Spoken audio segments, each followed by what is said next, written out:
Okay, so this is 5.4 number 8.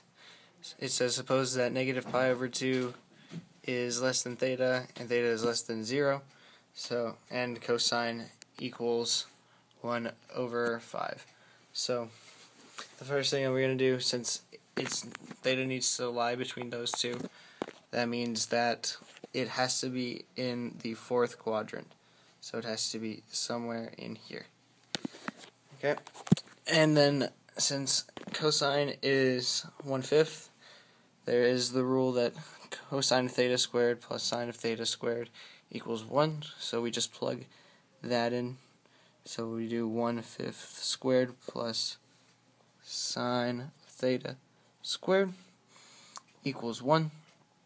And then, so that'd be 1 over 25 plus sine of theta squared equals 1.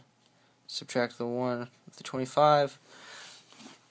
And then so you get sine squared, sine of theta squared equals 24 over 25.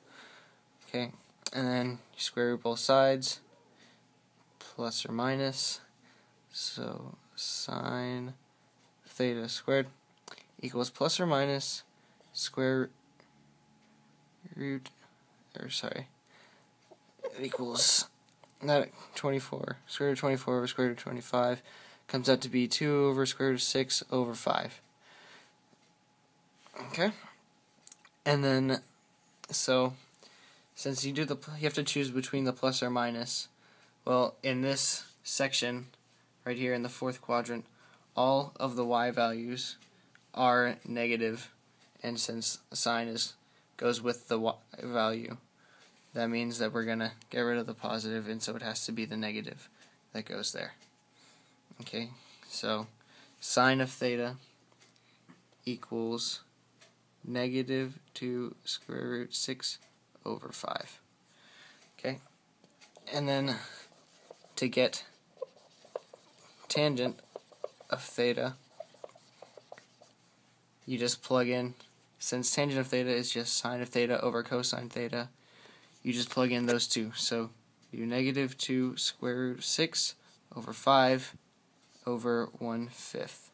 And then to divide those, you just, negative 2 square root 6 over 5, and then flip it over 1.